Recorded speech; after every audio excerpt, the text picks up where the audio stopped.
Hi, வணக்கம் and welcome to Latha Baiju audio novels. Audio novels கேட்க உங்களுக்கு ரொம்ப பிடிக்குமா? அப்போ இந்த சேனல் கண்டிப்பாக உங்களுக்காக தான். இன்னும் ஏன் வெயிட் பண்ணுறீங்க? லதா பைஜு ஆடியோ நாவல்ஸ் சேனலை சப்ஸ்கிரைப் பண்ணிக்கோங்க. மறக்காமல் அந்த பெல் ஐக்கானே கிளிக் பண்ணிவிடுங்க ஃப்ரெண்ட்ஸ். அப்போ தான் நாங்கள் போடுற அப்டேட்ஸ் உங்களுக்கு உடனுக்குடன் நோட்டிஃபிகேஷன்ஸாக வரும். ஆல்ரெடி நம்ம சேனலில் திருமதி லதா பைஜு எழுதிய முன்னந்தி சாரல் நீ கதையோட 6 எபிசோட்ஸ் அப்லோட் பண்ணியிருக்கோம். பார்க்காதவங்க டிஸ்கிரிப்ஷனில் லிங்க் இருக்குது, மறக்காமல் செக் பண்ணி பாருங்கள். எபிசோட் 6 வரை கேட்டவங்க எபிசோட் 7 நடக்கிற விஷயங்களை பற்றி தெரிஞ்சுக்க ஆவலாக இருக்கீங்களா? உங்களின் ஆவலுக்கு பதிலளிக்கும் குரல் நான் ஆர்ஜே ரதி. வாங்க கதை என்னன்னு பார்ப்போம். அத்தியாயம் 7. டாக்டரை கண்டுவிட்டு சோர்ந்த முகத்துடன் திரும்பி வந்தனர் வசீகரனும் நகுலனும்.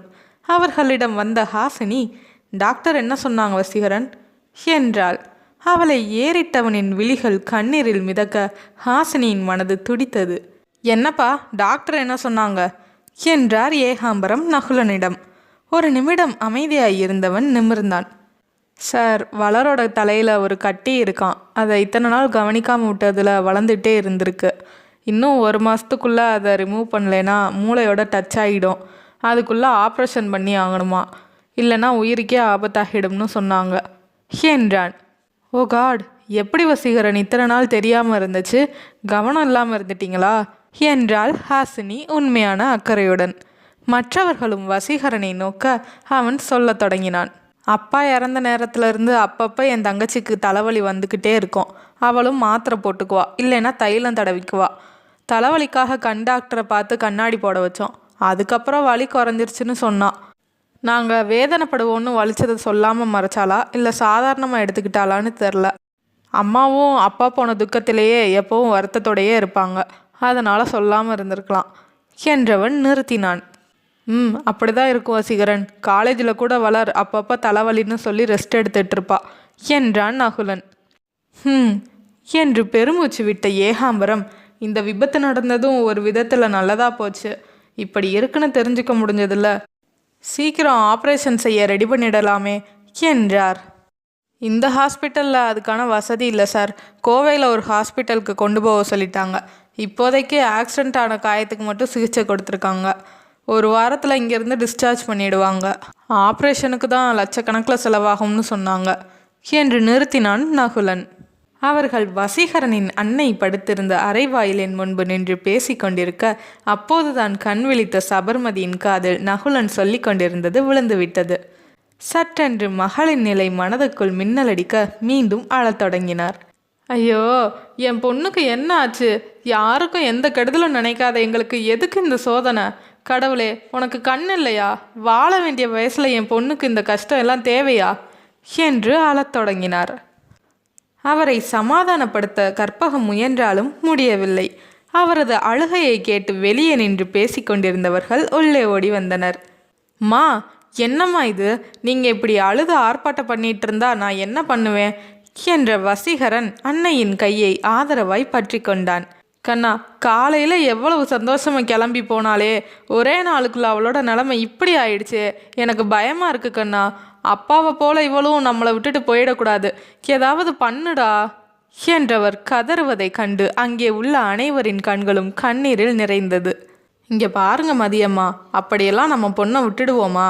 நீங்கள் தேவையில்லாமல் எதையும் யோசித்து மனசை குழப்பிக்காதீங்க. நாங்கள்லாம் இருக்கோம்ல, பார்த்துக்கலாம். நீங்கள் தைரியமாக இருங்க, அது போதும் என்றார் நகுலனின் அன்னை கற்பகம். எப்படிம்மா நான் தைரியமாக இருக்கிறது? என் பொண்ணு உயிருக்கே ஆபத்துன்னு சொல்லிட்டாங்க. ஆப்ரேஷனுக்கு வேற எவ்வளோ செலவாகுமோ? நாங்கள் என்ன பண்ணுவோம் நினச்சாலே எனக்கு பதறுது என்றவரின் கண்ணீர் கண்ணில் நிற்காமல் வழிந்து கொண்டே இருந்தது. அத்தை, அப்படியெல்லாம் என் வளர நம்ம விட்டுட்டு போக விட மாட்டேன். சரி பண்ணிடலாம், நீங்கள் தைரியமாக இருங்க என்று உணர்ச்சி வேகத்தில் நகுலனின் வாயிலிருந்து வார்த்தைகள் வர ஒரு நிமிடம் அனைவரும் மௌனமாக அவனையே பார்த்ததும் தான் நகுலனுக்கு தான் சொன்ன வார்த்தையின் அர்த்தம் புரிந்தது. அவனது அன்னை கற்பகம் மகனின் தோளை தொட்டு, நகுலா, என்ன நடந்துச்சுன்னு சொல்லிடுப்பா என்றதும் ஒரு நிமிடம் கண்ணை மூடி நிதானித்து விட்டு சொல்ல தொடங்கினான். அத்தை, நாங்கள் 2 வருஷமாக ஒருத்தர் விரும்புகிறோம். 2 வருஷத்துக்கு முன்னாடி வளர் அவளோட விருப்பத்தை என்கிட்ட சொன்னான். படிப்பு முடியட்டும்னு வெயிட் பண்ணிகிட்டு இருந்தேன். இன்றைக்கி தான் அவகிட்ட சம்மதம் சொன்னேன். அதுக்குள்ளே இப்படி ஆகிடுச்சு என்று அவனும் கண் கலங்கினான். நகுலன் அன்னையிடம் விவரத்தை சொல்லிதான் அவரை ஹாஸ்பிட்டலுக்கு வரவழைத்திருந்தான். எதையுமே சரியாக செய்யும் மகனின் இந்த செயலும் அவருக்கு சரியாகவே தோன்ற அவரும் மருமகளுக்கு உதவ ஓடி வந்து விட்டார். என் மகன் விஷயத்த சொன்னதும் கலங்கி போயிட்டேம்மா. எவ்வளோ ஆசையோடு இருந்திருப்பா என் மருமக. அதெல்லாம் நிறைவேற்றிக்க வேண்டியாவது அவளுக்கு சரியாகணும். சரியாகும், அதான் நானும் உதவி செய்ய ஓடி வந்துட்டேன் என்று தன் சம்மதத்தை மறைமுகமாய் தெரிவித்தார். அதை கேட்டதும் புதிய சொந்தங்களின் அன்பில் நெகிழ்ந்த சபர்மதி அவரது கையை நன்றியுடன் பிடித்து கொண்டார். வசீகரனின் முகத்தை பார்க்க அவனது முகத்திலும் நகுலனை பற்றிய மெச்சுதல் தெரிந்தது. அவர்கள் பேசிக்கொண்டிருக்கும் போதே ஹாசனின் அலைபேசி அழைக்க அதை எடுத்துக்கொண்டு வெளியே சென்றாள் அவள். பேசி முடித்துவிட்டு உள்ளே வந்தவள், ஆன்ட்டி, நீங்கள் பயப்படாமல் தைரியமாக இருங்க. ஆப்ரேஷன் பண்ணால் சரியாகிற விஷயத்துக்கு எதுக்கு இவ்வளோ கவலைப்படுறீங்க? சரி பண்ணிடலாம். நம்பிக்கை தான் ரொம்ப முக்கியம். அப்போ தான் எதையும் சரியாக செய்ய முடியும்.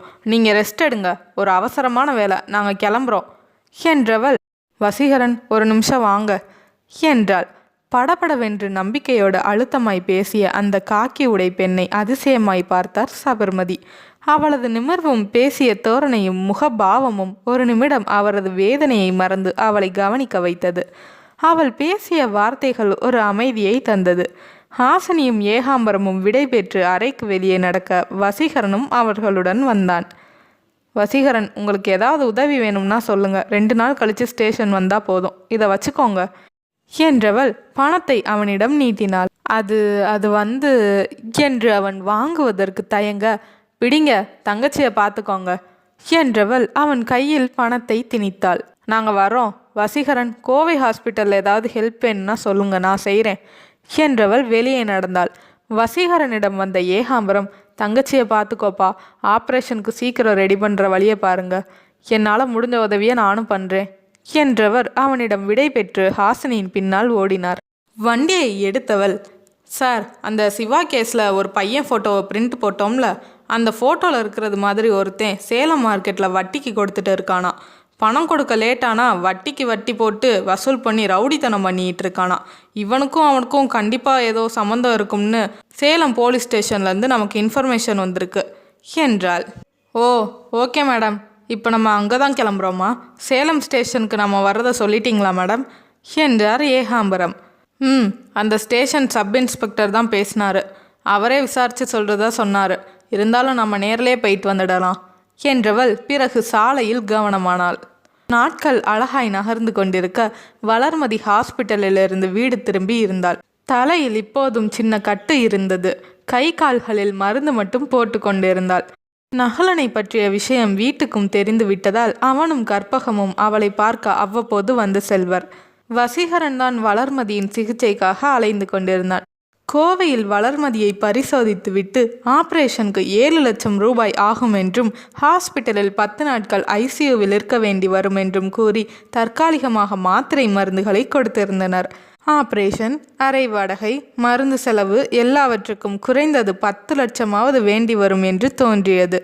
வசீகரனின் தந்தை நேர்மையான போலீஸ் அதிகாரி என்ற சொத்தை மட்டுமே அவர்களுக்காக சேர்த்து வைத்திருந்தார். இருப்பதும் வாடகை வீடு. மகளுக்காக சில நகைகள் வாங்கியது மட்டுமே அவரது சம்பாத்தியமாக இருந்தது. அவர் இறந்த பிறகு கிடைத்த பணத்திலும் பெரும் பகுதி வளர்மதியின் படிப்புக்கும் குடும்பத்துக்குமே செலவாகி இருந்தது. தெரிந்த நண்பர்களிடம் பணத்துக்காக அலைந்துவிட்டு சோர்வுடன் வீட்டுக்கு வந்தான் வசீகரன். அவனது முகமே போன காரியம் நடக்கவில்லை என்பதை கூறியது. ஹாலில் அமர்ந்தவனுக்கு தண்ணீர் கொண்டு வந்து கொடுத்த சபர்மதியின் முகம் அழுததில் வீங்கி இருந்தது. அவருக்கு மனதுக்குள் பயமாகத்தான் இருந்தது. அத்தனை பணத்தை மகனால் புரட்ட முடியுமா என்று. சோர்வுடன் கட்டிலில் படுத்திருக்கும் மகளை காண காண அவரது கண்கள் நிற்காமல் ஊற்றெடுத்தது. கண்ணா, சாப்பிட எடுத்து வைக்கட்டுமா என்ற அன்னையின் கலங்கிய முகம் அவனுக்கு சொல்ல முடியாத துயரத்தை கொடுத்தது. எழுந்து அவர் கையை ஆதரவாய் பற்றி கொண்டவன், நீங்கள் சாப்பிட்டீங்களாமா? வளர் சாப்பிட்டாளா என்று அவள் படுத்திருந்த அறைக்குள் கண்ணை ஓட்டினான். அவளுக்கு தான் சாப்பிட்டு மாத்திரை போடணுமே. சாப்பிட்டோம், நீ வந்து சாப்பிடு என்றார். அவன் சாப்பிட அமர்ந்ததும் அமைதியாய் அவனுக்கு பரிமாற தொடங்கினார். சாப்பாட்டை ஒரு நிமிடம் பார்த்து கொண்டிருந்தவன் அதை பிசைந்ததும் அவன் அருகில் மெல்ல வந்து நின்றாள் வளர்மதி. கடந்த 10 நாட்களில் உருவமே மாறி போயிருந்தாள். அண்ணா, எனக்கு என்று வாயை திறந்தவளை கண்டு அவன் கண்கள் நிறைந்தது. அவள் முன்னால் அதை காட்டிக்கொள்ளாமல் வேகமாய் ஒரு உருளையை எடுத்து அவளுக்கு ஊட்டிவிட்டான். அவள் அவனை நோக்கி புன்னகைக்க அவளது தலையில் அன்போடு மெல்ல இடது கையால் கோதிவிட்டான். இந்தாடா, இன்னொரு வாய் வாங்கிக்கோ என்று அவன் மீண்டும் மீண்டும் கொடுக்க அவளும் வாங்கி கொண்டாள். அவர்கள் செய்வதை கண்ணீருடன் பார்த்து கொண்டிருந்தார் சபர்மதி. போதும்னா, நீ சாப்பிடு என்று வளர்மதி கூறியதும் அவன் சாப்பிடத் தொடங்கினான். வளர்மதியின் உள்மனதோ, இன்னும் எத்தனை நாளைக்கு நான் இப்படி என் அண்ணன்கிட்ட சாப்பிடுவேனோ என்று கூறிக்கொண்டிருந்தது. இரவு உணவு முடிந்து வாசலில் இருந்த நாற்காலியில் ஏதோ யோசனையாக அமர்ந்திருந்தார் ஏகாம்பரம். அடுக்கலையில் சுபாஷினி பாத்திரம் தேய்த்து கொண்டிருக்க கணவனிடம் வந்து அமர்ந்தார் ஜானகி. என்னங்க, பணியில் வந்து உட்காந்து ரொம்ப நேரமாக ஏதோ யோசித்துக்கிட்டே இருக்கீங்க, என்னன்னு சொல்லுங்க என்றார் ஆதரவாக. அது நம்ம வசீகரன் பற்றி தான் யோசித்துட்டு இருக்கேன் ஜானு. நல்ல பிள்ளை, ராஜாராம் சாரை போலவே நல்ல குடும்பம். அவங்களுக்கு ஏன் இப்படி மாற்றி மாற்றி ஒவ்வொரு பிரச்சனையாக வரணும்? தங்கச்சி ஆப்ரேஷனுக்கு பணத்துக்காக அந்த பிள்ளை படுற கஷ்டத்தை பார்க்கும்போது மனசுக்கு ரொம்ப வேதனையாக இருக்குது என்று வருந்தினார். சரிதாங்க, கடவுள் எப்பவும் நல்லவங்களை தான் அதிகமாக சோதிக்கிறாரு, ஆனால் கண்டிப்பாக கைவிட மாட்டார், நீங்கள் கவலைப்படாதீங்க என்றார். அதுவும் சரிதான், அந்த குடும்பத்தை ரொம்ப தான் சோதிக்கிறார் என்றார் ஏகாம்பரம். சட்டென்று ஜானகியின் மனதில் ஏதோ எண்ணம் தோன்ற நெற்றியை சுருக்கி யோசித்து கொண்டிருந்தார். என்ன ஜானு, நீ என்ன யோசிச்சுட்டு இருக்க என்றார் ஏகாம்பரம் மனைவியிடம். அது எனக்கு ஒரு யோசனை தோணுது, இந்த சமயத்தில் இதை பற்றி பேசுறது சரியா தப்பான்னு தெரியலை என்றார் தயக்கத்துடன். என்ன யோசனைமா, சொல்லு, சரியா வரும்னா யோசிக்கலாம் என்றார். நம்ம பொண்ணுக்கு இப்போ மாப்பிள்ளை பார்க்க தொடங்கிட்டோம், அந்த மாப்பிள்ளையா ஏன் நம்ம வசீகரன் இருக்கக்கூடாது? சுபாவுக்கும் அவர் மேலே ஒரு விருப்பம் இருக்கிறது போல தான் எனக்கு தோணுது. அவர் தங்கச்சிக்கு இப்படி ஆனதுலேருந்து அம்மனுக்கு நேர்ந்துக்கிட்டு விரதம் இருக்கிறா, அவர்கிட்ட அக்கறையாக நடந்துக்கிறா, அதான் என்று நிறுத்தியவர், அவருக்கு நம்ம பொண்ணை சம்மந்தம் பேசி முடிவு பண்ணிட்டோம்னா அந்த பணத்தையும் நகையும் அவருக்கு கொடுத்துட்டா ஆப்ரேஷன் செலவுக்கு ஏதாவது யூஸ் ஆகும்ல, அதான் யோசித்தேன் என்றார். நீ சொல்கிறதும் நல்ல யோசனையாக தான் இருக்குது. தங்கமான பிள்ளை, அன்பான குடும்பம், இந்த மாதிரி மாப்பிள்ளை கிடைக்க கொடுத்து வைக்கணும் தான். இருந்தாலும் இந்த நேரத்தில் நகை பணத்தை தர்றேன், என் பொண்ணை கட்டிக்கிறியான்னு எப்படி கேட்குறது? அது தப்பில்லையா என்று யோசித்தார். சரி பார்ப்போம், அங்கே போகும்போது இந்த விஷயத்த மெதுவாக அவர் அம்மா கிட்ட சொல்ல பார்க்குறேன் என்றவர், சரி நேரமாச்சு, வா உள்ளே போகலாம் என்றார். அவருக்கும் அந்த யோசனை பிடித்திருந்தது. மகளுக்கு ஒரு நல்ல வாழ்க்கை ஆயிற்று, ஆபரேஷனுக்கு இதில் பத்தாத பணம் மட்டும் ஏற்பாடு செய்துவிட்டால் போதும் என்று நினைத்ததும் மனதில் சற்று சமாதானம் தோன்றவே சந்தோஷத்தோடு எழுந்து உள்ளே சென்றார். படுக்கையில் புரண்டு புரண்டு படுத்து கொண்டிருந்த ஹாசினி உறக்கம் வராமல் எழுந்து அமர்ந்தாள். அவளது மனது ஏனோ ஒரு அலைப்புறுதலில் தவித்து கொண்டிருந்தது. உறங்க பிடிக்காமல் எழுந்தவள் கீழே இறங்கி வாசல் கதவை திறந்து வெளியே வந்தாள். சில்லென்று முகத்தில் அரைந்த காற்று மனதுக்கு இதமாக இருக்க உடலை ஊடுருவிய மெல்லிய காற்றில் மார்புக்கு குறுக்கே கையை கட்டிக்கொண்டு தோட்டத்தை நோக்கி நடந்தாள். ரோஜா பூக்களின் வாசம் நாசியை இதமாய் தாக்க பவளமல்லி பூக்களும் மற்ற பல பூக்களின் வாசனையும் சேர்ந்து தேகத்தை தழுவி ஒரு சுகத்தை கொடுத்தன. சிறு சிலிர்ப்புடன் தோட்டத்தில் மெல்ல நடந்து கொண்டிருந்தாள். மாடியில் தன் அறையில் ஏதோ புத்தகத்தில் ஆழ்ந்திருந்த ராஜேஸ்வரி அதை மூடி வைத்துவிட்டு லைட்டை அணைப்பதற்காக எழுந்தார். கண்ணாடி ஜன்னலின் வழியாக கீழே தோட்டத்தில் நடந்து கொண்டிருந்த மகளின் உருவம் லைட் வெளிச்சத்தில் தெரிய புருவத்தை யோசனையாய் சுளித்தார். சில நாட்களாக அவரும் கவனித்து கொண்டுதான் இருக்கிறார். ஹாசினியிடம் ஏதோ ஒரு தவிப்பு இருந்தது. வசீகரனை வசி என்று அவள் குறிப்பிட்ட மறுநாளிலேயே அவனை பற்றி அவர் விசாரித்திருந்தார். நல்ல விதமான அபிப்பிராயமே கிடைக்க அவனை பற்றி மகள் ஏதாவது கூறுவாளா என்று பார்த்து கொண்டிருந்தார். ஹாசினி உறங்காமல் இரவில் இப்படி நடைபயின்று கொண்டிருப்பது அவர் மனதை வருத்த ஒரு சால்வையை எடுத்து போர்த்தி கொண்டு அவரும் தோட்டத்துக்கு நடந்தார். ஹாசினி, பின்னால் இருந்து வந்த அன்னையின் குரலை கேட்டு திரும்பினாள். நீங்க எதுக்கு மம்மி இந்த குளிரில் இங்கே வந்தீங்க? அவளது குரலில் இருந்த அக்கறை அவரை நெகிழ வைத்தது. அவளை ஆழ்ந்து நோக்கியவர், நீ எதுக்குமா இந்த ராத்திரியில் தோட்டத்தில் நடந்துகிட்டு இருக்க? தூக்கம் வரலையா? உன் மனசுக்குள்ளே என்ன போட்டு குழப்பிகிட்டு இருக்க என்றார். அப்படிலாம் ஒன்றும் இல்லைம்மா, சும்மா தான், தூக்கம் வரலை, அப்படியே கொஞ்சம் நடக்கலாம்னு நினச்சேன் என்றாள் மகள். அந்த பையனை பற்றி நீ ஏதாவது சொல்லுவேன்னு நினச்சேன். ஆனால் நீ இதுவரை எதுவுமே சொல்லலை. நானே அவரை பற்றி விசாரிச்சிட்டேன். பணம் இல்லைங்கிறத தவிர எனக்கு எதுவும் குறைச்சலாக தெரியலை. நம்மக்கிட்ட இல்லாத பணமா என்று பேசிக்கொண்டே போனவரை புரியாமல் பார்த்தாள் ஹாசினி. நீங்கள் என்ன சொல்கிறீங்கம்மா? எனக்கு ஒன்றும் புரியலையே என்றவளை நோக்கி சிரித்தவர், அம்மா கிட்ட நீ சொல்லலைன்னா எனக்கு எதுவும் தெரியாதுன்னு நினச்சிட்டியா? உன்னோட ஒவ்வொரு அசைவும் எனக்கு தெரியும். உனக்கு அந்த பையன் மேலே ஒரு விருப்பம் இருக்கும்னு தெரியும். தைரியமாக கூட்டிட்டு வா, அவர்கிட்ட நான் பேசிக்கிறேன் என்றார். நிஜமாலுமே ஒன்றும் புரியாமல் விழித்தாள் அவள். மம்மி, நீங்கள் என்ன சொல்கிறீங்க? யாரை பற்றி பேசுகிறீங்க? என்ன விசாரிச்சிங்க?